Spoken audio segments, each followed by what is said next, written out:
GDM. Disfruta lo que ves.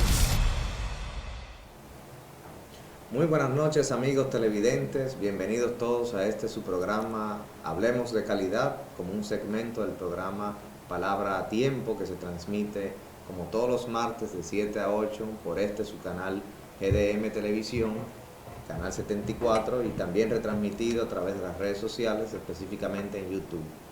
Estamos en una fecha en que ya estamos a 14 días antes del término de este año 2019, el cual ha sido un año bastante interesante en términos de las relaciones políticas, cuestiones sociales que hemos resaltado en este programa. Hemos tenido interesantes participantes también, como siempre el doctor Santana, coproductor de este programa, se interesa en llevarles a todos ustedes elementos que les sirva para de algún modo generar sus propias opiniones a través de fundamentos que tratamos de transmitir en cada uno de nuestros servicios. Y en el día de hoy contamos con una interesante participación de alguien que tengo ya años conociendo y que puedo definir particularmente como un aficionado y un amante de su carrera. Es ingeniero eléctrico de formación, el ingeniero Juan Moreno, el cual es director de infraestructura en el Viceministerio de Seguridad Energética e Infraestructura del Ministerio de Energía y Minas, y que ha fungido durante mucho tiempo como uno de los contrapartes de proyectos interesantes, no solamente a nivel nacional, vamos a estar viendo su experiencia a nivel nacional, sino a nivel internacional. Pero antes de dar la bienvenida formal al ingeniero Moreno, quisiéramos quizás rescatar de algún modo lo que en el programa anterior estuvimos resaltando el doctor Santana, de invitarles a la cautela en estas últimas 2 semanas de este año, en planificar su próximo año 2020, el cual va a ser un año peculiar en el sentido en que de algún modo u otro existirá un nuevo periodo de gestión gubernamental y que esto implicará para algunos retos a nivel personal y a nivel también social, en la medida en que deba continuar el progreso que hemos recibido y que hemos permitido en los últimos años y que ya lleva más de una década de crecimiento sostenido, que no es menos cierto que también implica de algún modo la necesidad de continuar afianzando esas cuentas, tanto nacionales como internacionales, que implican parte del desarrollo económico del país. Ingeniero Moreno, bienvenido, muchas gracias por contar nosotros con su presencia. Ingeniero, por favor, a los amigos televidentes, quizás para que se edifiquen un poco cuál ha sido su experiencia en términos del sector eléctrico. Sabemos que usted ha pasado prácticamente por todas las esferas y ahora desde la parte de la política en el Ministerio de Energía y Minas. Bueno, muchas gracias, Francisco. Para mí es un honor, un placer estar aquí compartiendo contigo. Me encanta la versatilidad del programa. He tenido la oportunidad de verlo en varias ocasiones. El público amante del programa también me imagino que tiene esa conexión con ustedes y eso es bastante bueno. Al país hay que edificarlo, hay que orientarlo con los conocimientos que modestamente hemos adquirido, con las experiencias que hemos compartido con otros colegas en otras instituciones. Y bueno, es parte de lo que debemos dar al pasar por la vida. Claro que sí. Ingeniero, su experiencia no es solamente, como decía, en el Ministerio de Energía y Minas. Usted tiene experiencia también en la parte de generación y en la parte de distribución. ¿Qué usted pudiera para este primer segmento hacerle de conocimiento al público en general de cómo usted ha visto la transición de nuestro país en los últimos, que tiene más de 20 años de experiencia, evidentemente, en estos últimos 20 años del proceso de capitalización al punto en que nos encontramos hoy en día, el sector eléctrico en específico? Excelente pregunta. Tuve la oportunidad de ver, producir en los años 90 unos 600, 700 megavatios de demanda máxima, Claro. O sea, en el pico. Y ya en los años recientes y en el año que está a punto de finalizar, rondamos los 2.400, 2.800 megavatios en el pico, con ciertas limitaciones porque sabemos de las pérdidas no técnicas que tienen las distribuidoras y el manejo que debe tener el sector. Entonces, la transición ha sido agigantada. nosotros podemos comparar en los últimos 8 años. En el 2011 teníamos una matriz donde apenas teníamos un 12% de energía hidroeléctrica. Correcto. Y prácticamente ningún tipo de energía renovable no gestionable. Como tú sabrás, a partir de 2012 empezamos a instalar los eólicos de Juancho y los Cocos, un impulso de la capitalización del sector a partir del año 2000, donde la empresa de Eje Jaina, en sociedad con el Estado, pudo instalar los primeros eólicos del sistema, llevando a la población y al país una energía limpia y sostenible. De esa fecha a la actual no nos hemos parado. Sí, tenemos ya 500 megavatios, 600 y algo, porque cada 2 meses, por lo menos, claro, en el sector energía de generación se instalan 30, 40, 50 megavatios, ya sea en solar o en eólica. Los últimos proyectos de Agua Clara, de Matapongo, los Gumancitos recientemente, son una muestra palpable. Nosotros hemos diversificado la matriz energética del país de una manera asombrosa. Prácticamente pocos países con el potencial de energía no renovable que tienen la potencialidad, el dimensionamiento que le hemos ido dando. Y la meta al futuro próximo, 2022, 2023 y antes del 2025, es tener un 25% de esa materia energética con energía renovable.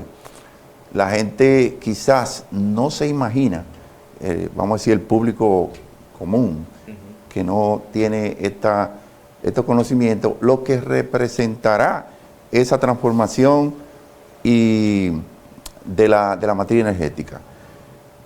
Para ponerte un ejemplo,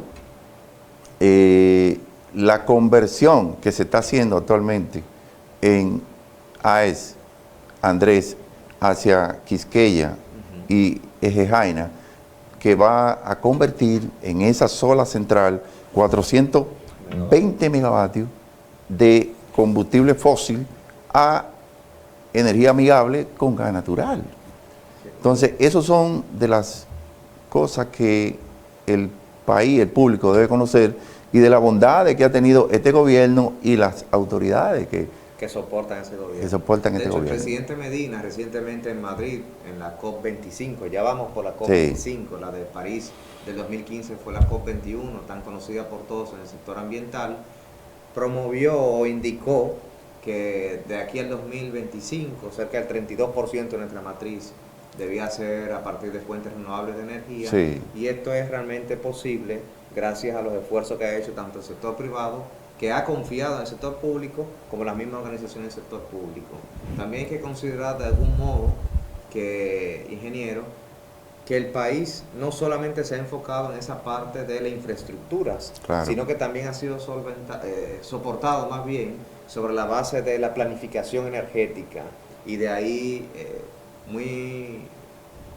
muy gustosamente puedo comentar que tanto el ingeniero Moreno como el ingeniero Mateo, allá en el Viceministerio de Seguridad Energética, han liderado... ¿Y tú mismo? Bueno, anteriormente, cuando estaba en la comisión, pero han liderado muy bien el proyecto bajo la tutela, evidentemente, del viceministro Herrera, claro, de un proyecto que no es solamente nacional y regional de América Latina, sí, en la parte de Centroamérica, sino que ha colocado a República Dominicana bajo el mismo esquema de análisis de otros, digamos, emplazamientos dentro del continente americano.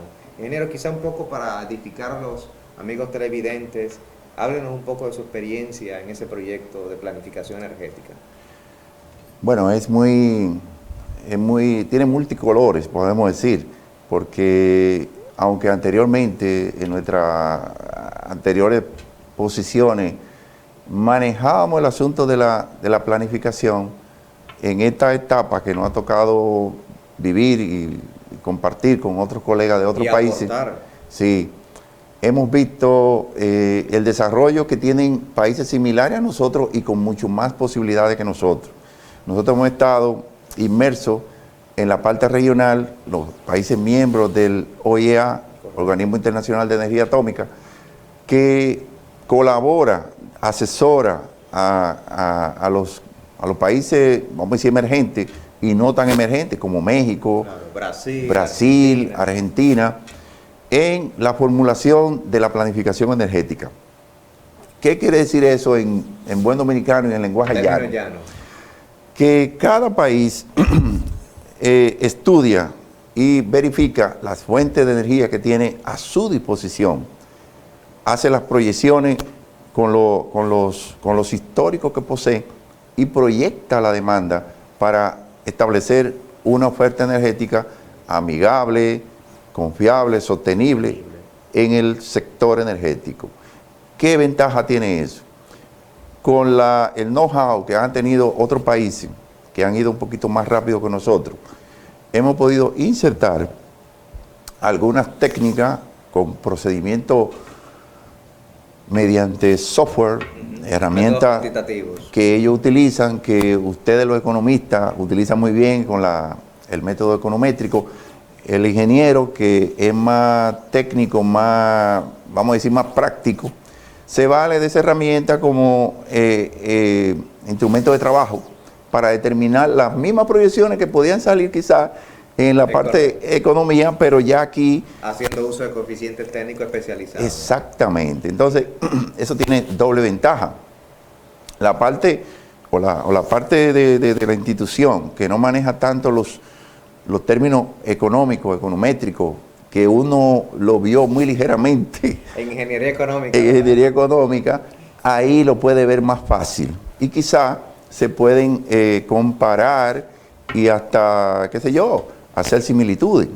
Pero ya el ingeniero lo aplatana, vamos a decirlo así, en un lenguaje llano, para que el tomador de decisión lo visualice de una mejor manera.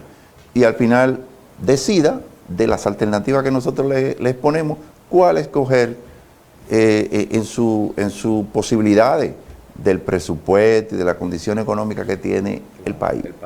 Un elemento, ingeniero, que es importante y que de algún modo se fue vislumbrando en su argumento, es que uno de los elementos que toma en cuenta ese planificador energético es la seguridad del abastecimiento, entendido a esto como la seguridad energética. Sabemos así como lo es la seguridad ciudadana, como es la salud, la educación, todo eso debe también soportarse en un sistema energético, y no solo eléctrico, sino energético, que incluya también el sector transporte, que sea confiable y eficiente. Es ahí que quizá, ingeniero, me gustaría que usted, que evidentemente tiene más experiencia que yo, conceptualice de una manera muy clara ese término que los españoles han adoptado bastante bien, que es el de seguridad energética.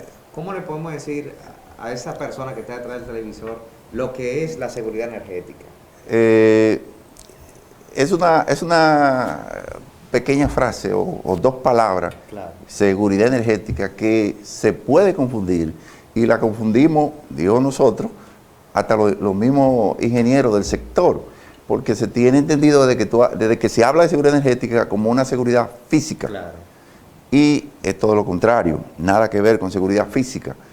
El doctor Rafael Espona, que es una persona muy diestra, que escribe en el IEEE de España, que es una institución que se caracteriza por la capacitación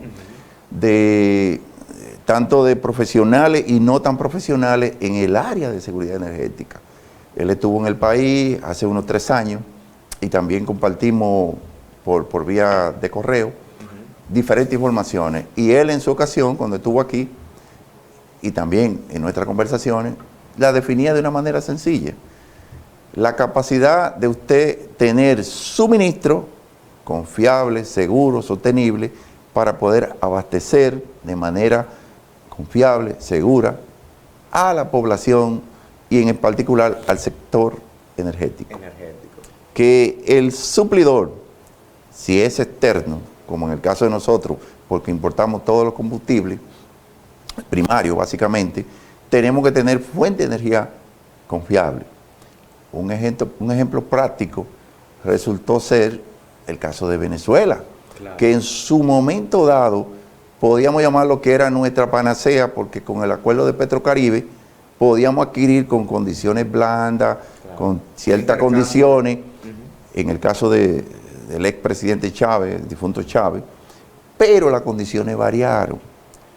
El país y el presidente y el sector se fue preparando porque ya veía que no era una seguridad energética confiable y fuimos adquiriendo suplidores con otras características. Y que permitían diversificar y reducir, digamos, la vulnerabilidad ante shocks que puedan producirse en esas economías. Exactamente. Ingeniero, usted acaba de decir algo que es muy importante y que lo hemos referido ya en otros programas, y que digamos que cuando hice la pregunta no necesariamente iba para que dijera usted eso, pero gracias por traer la colación.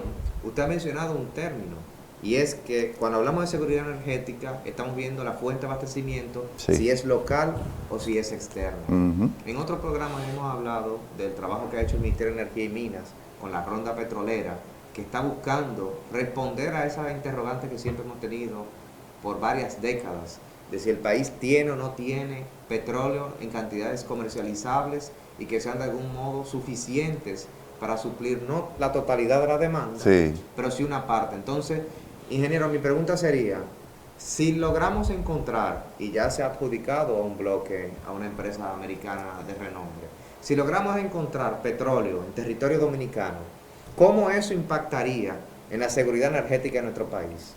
Oye, eso daría un giro de 360 grados. De hecho, la empresa Apache, si mal no Apache, recuerdo, correcto, ese es el nombre. que fue adjudicada del primer bloque a través del Viceministerio de Hidrocarburos con la tutela máxima de nuestro ministro Isa Conde, se ha comprometido, y es de dominio de nosotros dos, pero para el público, a por lo menos insertar 1.000 trabajadores dominicanos Empleo directo. Directo. En el proceso. durante el año de o durante los años de exploración, que tienen mucha certidumbre de que sean que se concretice la exploración. Exacto. Entonces, El hallar. ellos se van a concentrar en una plataforma marina Ujú.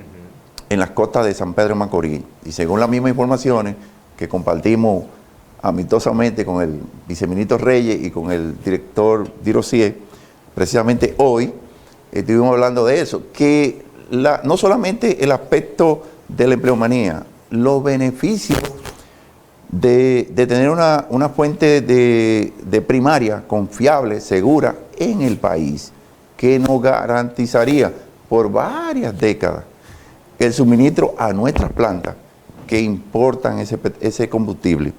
Pero más aún, la regalía que se tiene previsto que esas empresas le otorgan al Estado por la explotación ya definitiva de esos posibles yacimientos ronda por encima del 40%. Que en el caso de la minería fue un excelente logro lograr el 40%. Imagínense ustedes si en este tipo de actividades lográramos también tener con un flujo constante de recursos, porque la actividad es diaria, Claro. la es diaria, la demanda es diaria. Entonces eso sería una seguridad energética interna de un suplidor que estaría dentro de nuestro país, podría ser la compañía A, B, C, no sabemos, la que definitivamente se instale a explotar ese yacimiento, que le supliría al Estado dominicano en condiciones blandas, en condiciones seguras, en condiciones de armonía.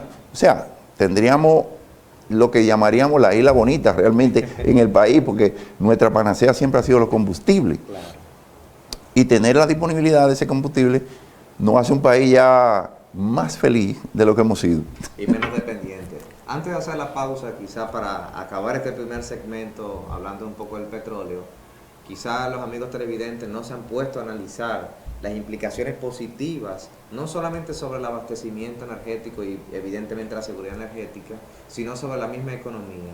En la medida en que un país tiene que depender de sus divisas que la ha obtenido, ya sea por la exportación de recursos, de zona franca, como es el caso de acá, las remesas y el turismo, cuando deja de tener que utilizar esos recursos para comprar productos, que en este caso sería el petróleo, y que lo tendría localmente, dejaría de tener de algún modo una presión inflacionaria y una presión cambiaria. Lo que le hemos estado dando seguimiento al mercado cambiario, hemos visto cómo en los últimos 6 meses la devaluación que ha tenido el precio mismo de la moneda dominicana ha sido sorprendente. De hecho, está cerrando ya el 53 este año.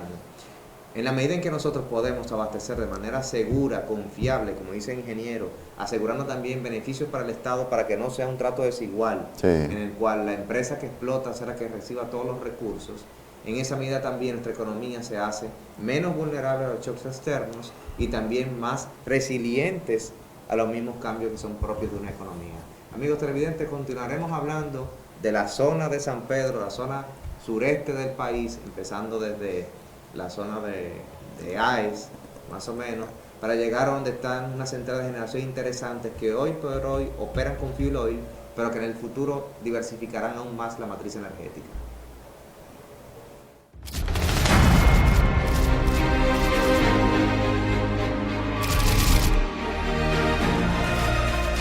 GDM. Disfruta lo que ves. Todos tenemos gustos que nos hacen únicos. Algunos se van a lo clásico. Mi vida no arranca sin mi café, sobre todo con un chin de leche en polvo. Y otros, él es un poco cuadrado, son más osados. Por eso yo le pongo mi toque.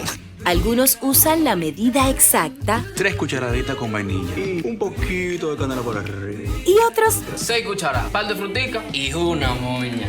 Pero al final, todos tenemos algo en común. Sabemos apreciar lo mejor. Dilex, el sabor nos hace únicos. En Zoolandia no hablamos de nuestro servicio. La calidad de nuestro servicio habla por nosotros. El trato aquí en Zoolandia es excelente, ya que tienen una buena calidad humana, ya sea con las personas o los animales. Contamos con una completa oferta para el cuidado y la salud de los animales. Servicio de peluquería, consulta interna, cirugía, sonografía, rayos X, laboratorio clínico y variedad de productos farmacéuticos. Además de pet shop y expedición de certificados de viaje. La verdad es que Zoolandia y para nosotros y nuestra mascota es nuestro segundo hogar. Estamos en Los Álamos, Autopista Duarte, Marginal número 12, diagonal al Homs. Zoolandia, porque ellos también cuentan.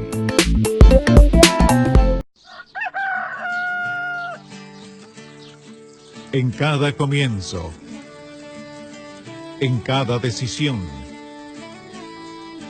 estamos contigo. Conocemos tus expectativas, también tus temores. Quieres ver la calidad crecer ante tus ojos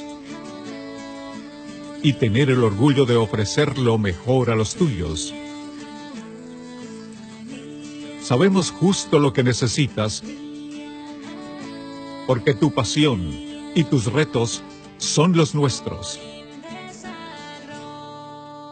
Invesagro, soluciones agropecuarias. Protegemos tu inversión. Todos tenemos gustos que nos hacen únicos. Algunos quieren ser influencers. Voy a enseñarles cómo preparar el verdadero shake con miles instantáneos. Y otros ya lo son. ¡Charán! ¡Salud! Algunos siguen una rutina. Para la avena yo siempre le echo 4 cucharadas de Milex en polvo. Y otros, bueno, aún no saben lo que es eso. Pero al final, todos tenemos algo en común. Sabemos apreciar lo mejor. Dilex, el sabor nos hace únicos.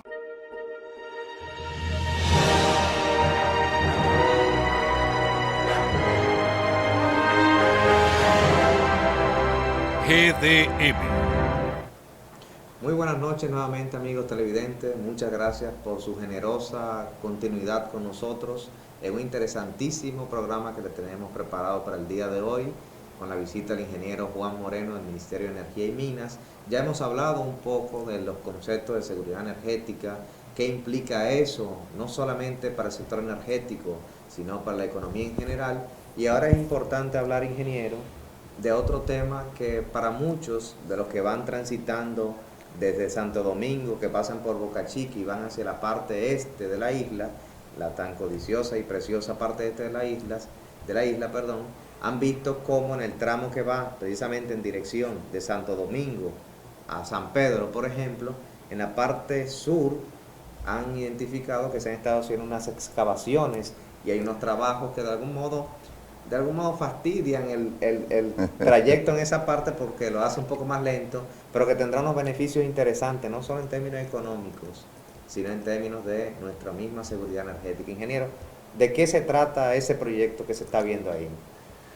Bueno, el proyecto tiene una historia un poquito larga, pero no la vamos a tocar de fondo. Desde el año 2003, 2002, por ahí, se habían hecho intentos de diversificar o reactualizar esas empresas generadoras que tienen un combustible no amigable con el medio ambiente, como es el HFO número 6 y el número 2.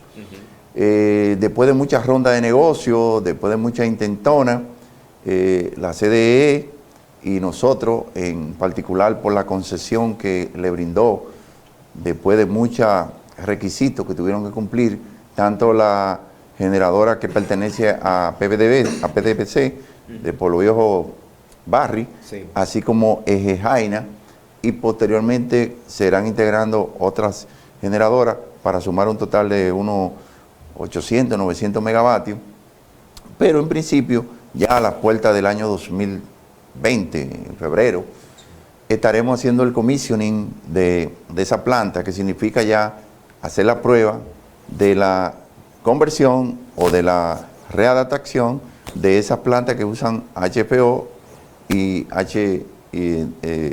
número 6, número 2, a gas natural. Correcto. En términos llanos, ¿qué significa eso? La factura petrolera va a bajar porque se va a dejar de importar un combustible que es mucho más caro, que tiene mucha contradicción en el mercado internacional por el asunto de la geopolítica, tanto en el Medio Oriente como los países que producen ese tipo de combustible. La conversión va a conllevar un gasoducto de 50 kilómetros desde las instalaciones de AES Andrés hasta Quisqueya, en una primera etapa que prácticamente está ya en un 90%, y que se han hecho las pruebas de rigor para verificar la idoneidad de las obras que se han hecho. En primer lugar,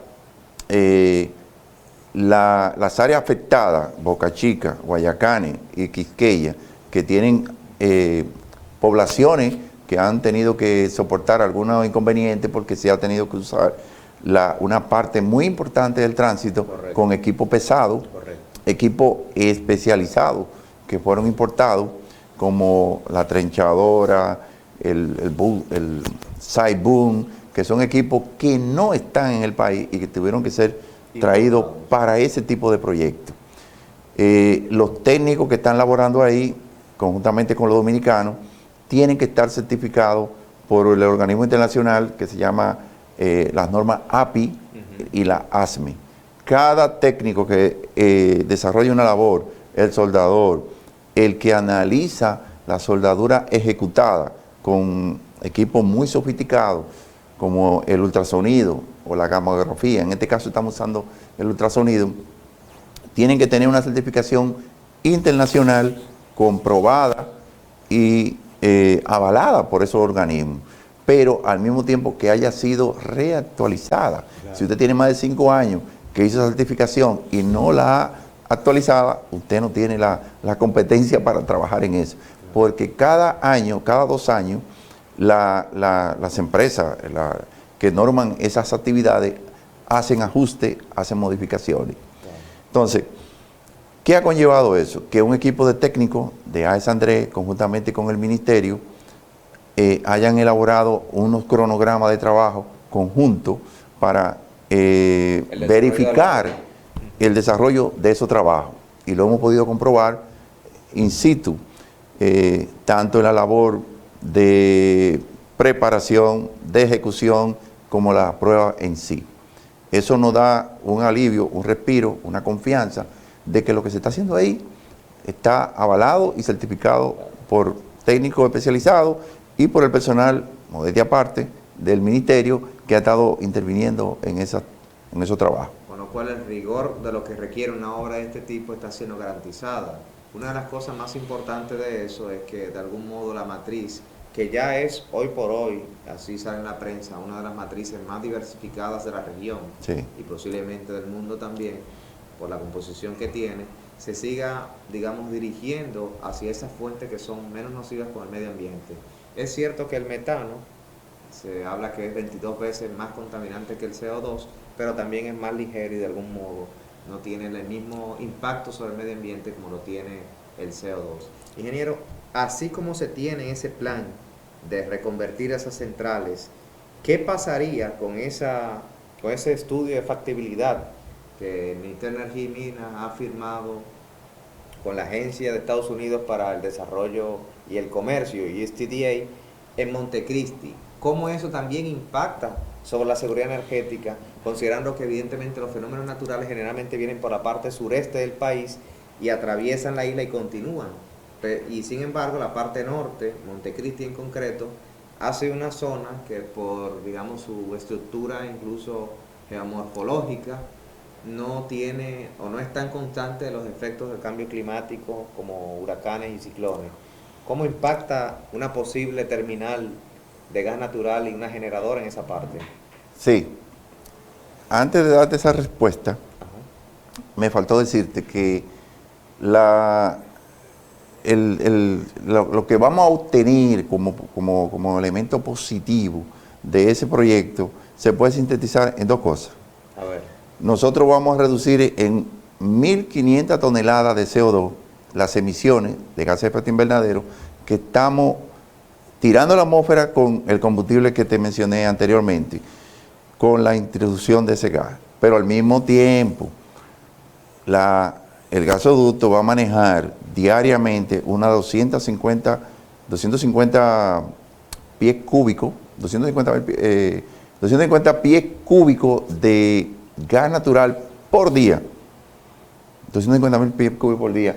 Eso representa una energía que va a ser absorbida y generada por plantas que podríamos decir ya van a ser de carácter noble, que no van a contaminar, que van a ser amigables con el medio ambiente y que van a reducir las emisiones de gases de efecto invernadero.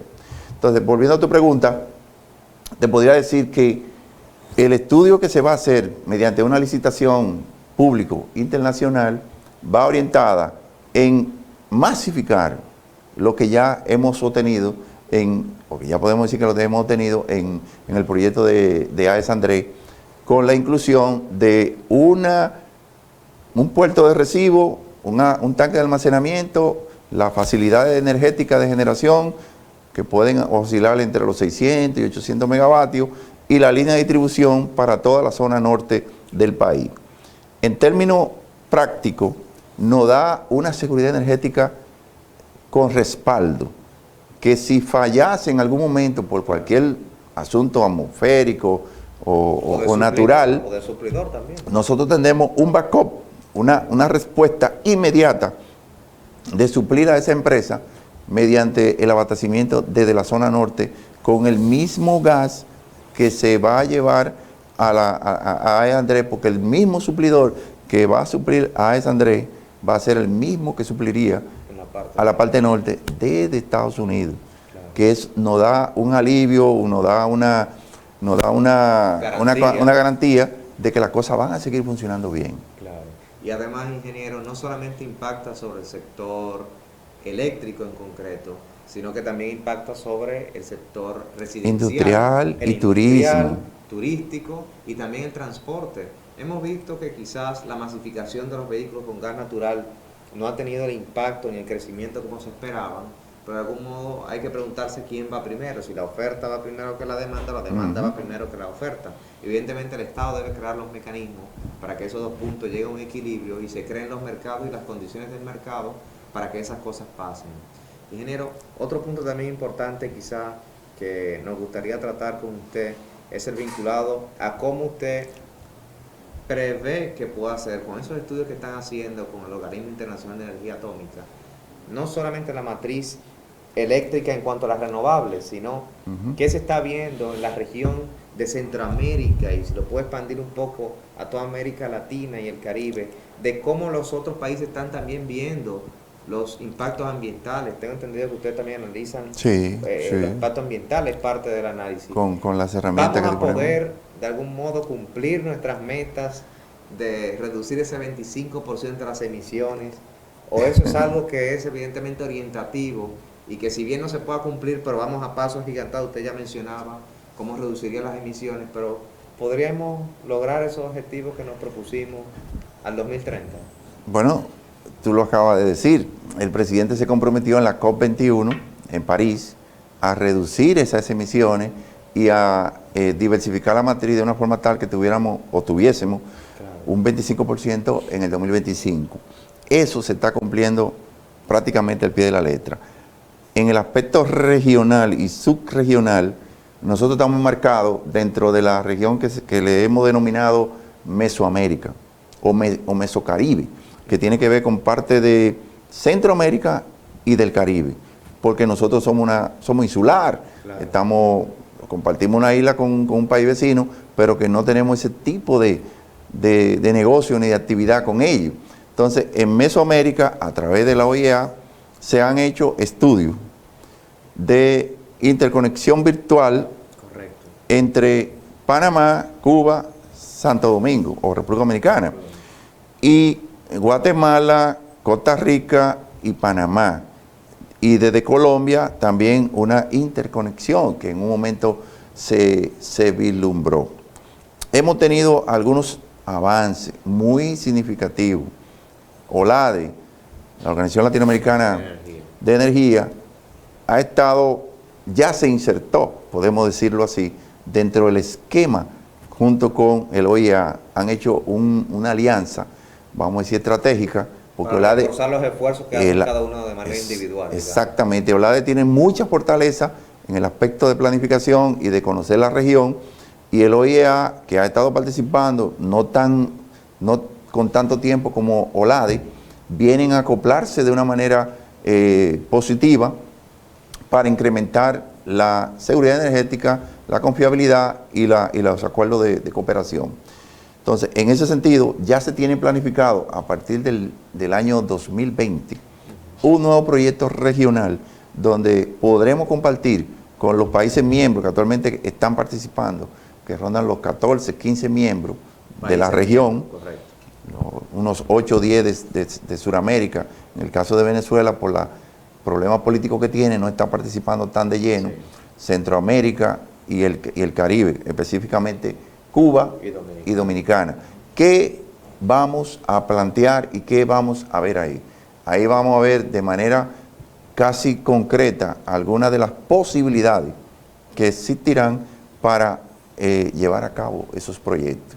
Entonces, el OEA, que ha mantenido esa cooperación con nuestros países de Latinoamérica de una manera prácticamente desinteresada, porque los aportes económicos del desplazamiento no son reembolsables. Un 5% de lo que significa la cooperación que recibimos, correcto. Correctamente. Entonces, eso le da un apoyo significativo a todos los países que estamos ahí integrados en ese bloque, para seguir haciendo los esfuerzos de hacer la homogeneidad que queremos en la región. Entonces, es un asunto que va de ganar, y en ese sentido están orientados nuestros esfuerzos.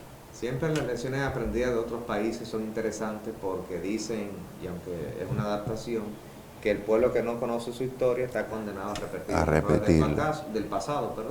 Entonces, de algún modo, esas lecciones aprendidas de otros países, como Uruguay, por ejemplo, que ha tenido ese avance en términos de energía renovable y que ha tenido un proyecto con República Dominicana, nos han permitido estar en el punto en que estamos hoy e intentando siempre superarnos como país.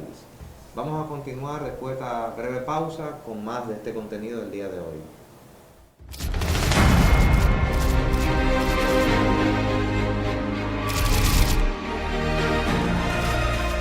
GDM.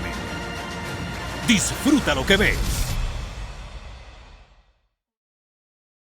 Todos tenemos gustos que nos hacen únicos. Algunos se van a lo clásico. Mi vida no arranca sin mi café, sobre todo con un chin de leche en polvo. Y otros, Él es un poco cuadrado. son más osados. Por eso yo le pongo mi toque. Algunos usan la medida exacta 3 cucharaditas con vainilla. Y un poquito de canela por arriba. y otros, 6 cucharadas, par de frutica y una moña. pero al final todos tenemos algo en común. Sabemos apreciar lo mejor. Dilex, el sabor nos hace únicos. En Solandia no hablamos de nuestro servicio. La calidad de nuestro servicio habla por nosotros. El trato aquí en Solandia es excelente, ya que tienen una buena calidad humana, ya sea con las personas o los animales. Contamos con una completa oferta para el cuidado y la salud de los animales. Servicios de peluquería, consulta interna, cirugía, sonografía, rayos X, laboratorio clínico y variedad de productos farmacéuticos. Además de pet shop y expedición de certificados de viaje. La verdad es que Solandia y para nosotros y nuestra mascota es nuestro segundo hogar. Estamos en Los Álamos, Autopista Duarte, Marginal número 12, diagonal al Homs. Solandia, porque ellos también cuentan.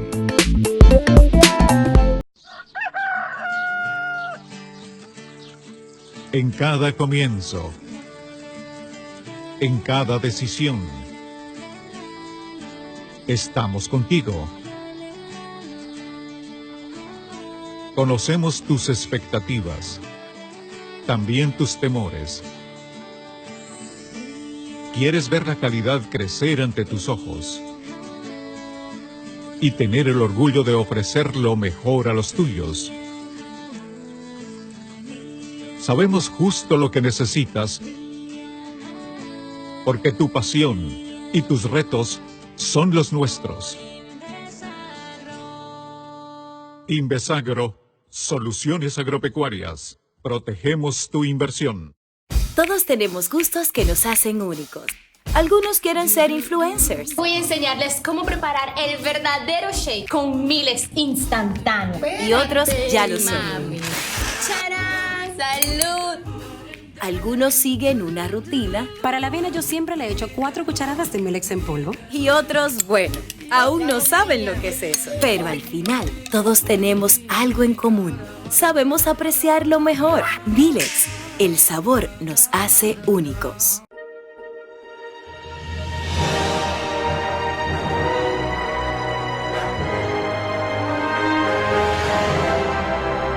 GDM. Disfruta lo que ves. Amigos televidentes, desafortunadamente ya entramos en nuestro último segmento de su programa Palabra a Tiempo, en su segmento Hablemos de Calidad y otros temas. Como hemos venido hablando a lo largo del día de hoy, tenemos la grata compañía de un amigo y colega de Miter Energía y Minas, el ingeniero Juan Moreno, y queríamos resaltar un tema que es de algún modo importante e interesante en términos de nuestro país, comparándolo con otros países de la región. Siempre existe la duda de por qué quizás nuestro país no aprovecha esos recursos que tiene, no solamente los recursos renovables, sino también los no renovables. A veces hay que entender que es una cuestión de costos y que el Estado quizás tiene prioridades que de algún modo le limitan a hacer uso o aprovechar esas posibilidades que hay, y debe buscar la forma en el cual, de algún modo, como una estrategia de inversión, trasladar hacia otros los riesgos de inversión, y en el caso de que sea favorable, esa persona o esa entidad en este caso, evidentemente se hace de alguna ganancia que significa el riesgo asumido. Este es el caso del sector petrolero. Economías como la de Uruguay, que tiene una demanda promedio similar a la de nosotros, 3.000 megavatios, son economías que han podido diversificarse y han aprovechado las energías renovables, una fuente energética ilimitada, que si bien es cierto que es intermitente, en el sentido en que evidentemente el sol sale cuando la naturaleza decide que salga, el viento sopla cuando existe ese cambio térmico principalmente en la zona costera, entre la temperatura de la tierra y la temperatura del agua. Ese cambio produce que se produzcan, valga la redundancia, estos vientos que son los que mueven los molinos eólicos, Pero también hemos visto experiencias, ingeniero, que me gustaría que usted nos hable un poco de países como Argentina. ¿Cómo nos pudiéramos comparar con Argentina, que dimensionalmente son diferentes, pero que de algún modo tienen el mismo objetivo, diversificar la matriz, ingeniero? En ese sentido, Argentina ha hecho está haciendo todavía su transición energética. Algunos dirán, Argentina es un país prácticamente ya de primer mundo, aunque ha tenido sus problemas económicos y políticos, como pasó recientemente, del que estaba abajo pasó arriba y el que estaba... O sea, son cuestiones interesantes, bemoles de la política. Pero en sentido ya de energía, en los años 2010 o antes del 2010, Argentina tenía una composición de la matriz energética basada en fuentes térmicas de combustibles fósiles. Y su matriz rondaba los 30.000 megavatios. Comparado con nosotros es mucho. Estamos hablando de una décima parte. Unas 10 veces lo que nosotros tenemos o producimos o demandamos en las horas de mayor demanda. Pero ellos tuvieron que hacer una transición suave y rápida por problemas de inversión y de agotamiento de sus recursos. En la región de Neuquén y de Vaca Muerta, o Vaca Loca, como le dicen ellos, están los yacimientos de gas, básicamente de esquisto, que ellos han podido, a partir del 2011-2012, volver a explotar y a obtener mayores recursos. Eso ha hecho que ellos, en Argentina, hayan hecho una transición más suave, y los combustibles fósiles que ellos utilizaban lo hayan hecho ahora con gas natural en ciclo combinado. Actualmente su matriz, recientemente vi el chart de la composición que tienen, agosto, septiembre, y anda rondando un 67% la generación con gas natural, un 23% con hidroeléctrica y un 10% con nuclear y energía renovable. Es bueno señalar que ellos tienen interconexiones, tanto eléctricas como también de combinación de países como el de Paraguay, donde comparten la presa de Yacyretá,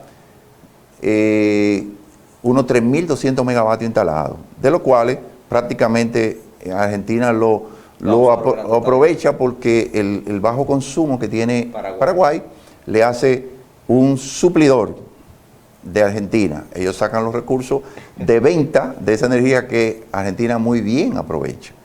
Pero también tienen interconexión con Brasil, interconexiones eléctricas con el mismo Chile, y Uruguay le hace más flexible su operación. En un momento dado, las hidroeléctricas han caído bastante por los fenómenos del Niño. Me tocó en un año que yo estuve ya en el 2010 que por abuso y mal uso de las hidroeléctricas agotaron los embalses y tuvieron entonces que comprar en demasía y dar apagones a veces de 8 horas, según me contaron los mismos argentinos, para poder suplir la demanda.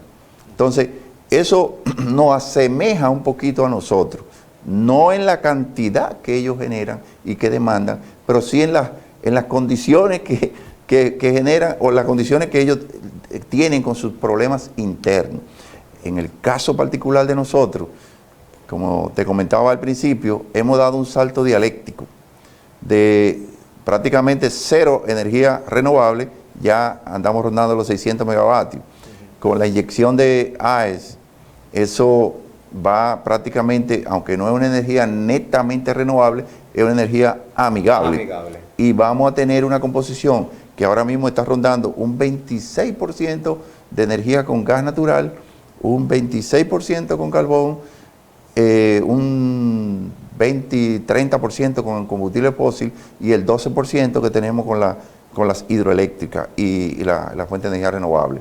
Entonces, nuestra transición, estimamos que ya con los proyectos que están contratados, los que se están desarrollando y los que faltan por entrar, que en el 2022-2023 nuestro país no va a necesitar la fuente de energía con combustibles fósiles.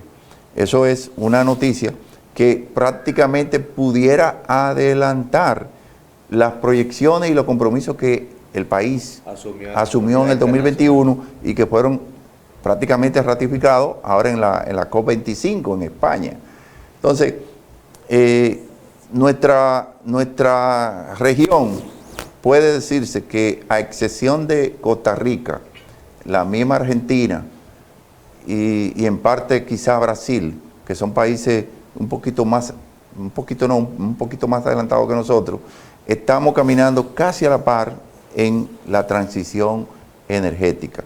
Entonces, debemos sentirnos orgullosos, debemos sentirnos no satisfechos, pero sí con la esperanza de que en el corto plazo, no más de 3 o 4 años, estaremos disfrutando de una composición de la energía eléctrica prácticamente amigable y con unos costos que van a ser muy beneficiosos para el sector industrial, para el sector comercial y para todo el público en general. Eso redundaría evidentemente en una mejora de la competitividad de la economía, también una reducción de costos, como decía el ingeniero, y eso siempre también a nivel de la persona, del individuo, significa ahorros significativos que le permiten no solamente hacerse de equipos que le permite satisfacer su necesidad energética, sino también realizar inversiones interesantes en la materia. Ingeniero, nos queda un par de minutos. Hay un concepto que usted lo mencionó, que quizás sería bueno que los amigos televidentes también se queden con ese compartir de conocimiento que usted nos ha dado hoy, y es el de ciclo combinado. Siempre se habla de una central térmica que es de ciclo abierto y que luego se hace un proceso que le permite cerrar ese ciclo y tener una mayor eficiencia teniendo la misma cantidad de insumo que entra, digamos, el proceso de generación. ¿Cómo usted pudiera definir eso y qué significaría en términos incluso de eficiencia de la central el cierre de un ciclo? Claro. En términos, vamos a decir, técnico y un poquito más profesional, pudiéramos decir que un ciclo combinado es la combinación, valga la redundancia, del ciclo Brayton y el ciclo Rankine. Ambos tienen definiciones termodinámicas, que no es el tema para el público que nos está viendo, pero de ahí viene la palabra ciclo combinado. Entonces, en el ciclo Brayton, que es el que utiliza la planta de turbina a gas, puede ser con gas natural o el gas que se está usando, o le llamamos gas al fuel oil número 2, transforma ese combustible en energía mecánica y después en energía eléctrica a través del generador. Los gases de salida que salen por el, vamos a decir, por la chimenea, son interconectados a un recuperador de calor. Ese recuperador de calor actúa como si fuera una caldera. Una caldera es un equipo donde usted introduce un combustible, lo quema, produce, eleva la temperatura del agua, lo convierte en vapor y ese vapor va a una turbina. En este ciclo, en vez de tener una caldera con combustible adicional, utiliza el calor generado por esa, puede ser una o dos o más, turbina gas, que se conecta la salida, que ya se va a botar a la atmósfera, se va a vertir, no utilizar, contaminando un poquito más el ambiente, se reintroduce en ese recuperador de calor que actúa como una caldera, eleva la temperatura del agua que tiene los tubos dentro de su interior, lo transforma en vapor, ese vapor va a una turbina a vapor, valga la redundancia, y ya ahí comienza el ciclo Rankine. Entonces se genera la energía eléctrica de dos componentes y uno que no utiliza un combustible adicional, bajando los costos, subiendo la eficiencia y minimizando los impactos ambientales, porque ya el calor con que sale de esa combustión del primer ciclo se amortigua, se disminuye en el recuperador de calor y hay menos efecto en la atmósfera y en el ambiente. Entonces, es un asunto de tecnología, es un asunto que requiere inversión. De inversión, claro. Y además de aprovechamiento, porque los suplidores de ese tipo de combustible tienen una demanda muy alta.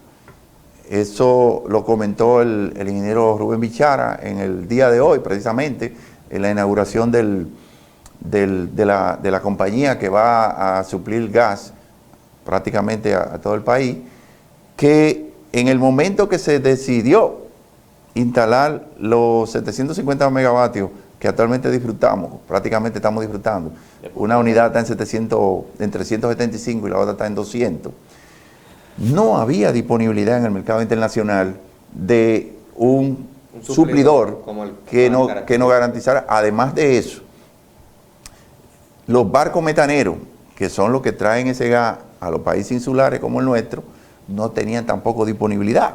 Entonces, la disponibilidad del suplidor de abastecernos y los barcos metaneros del transporte.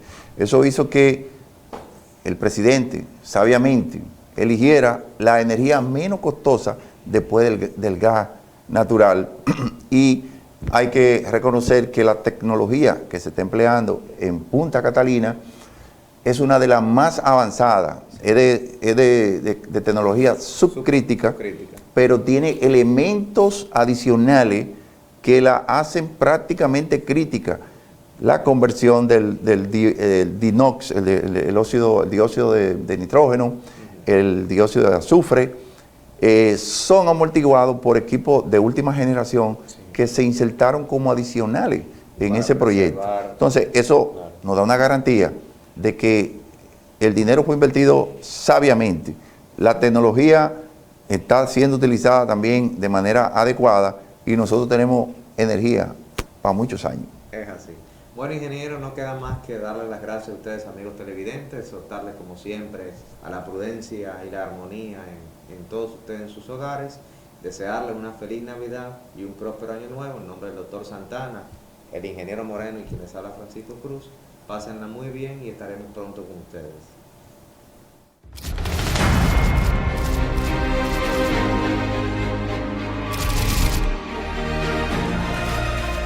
GDM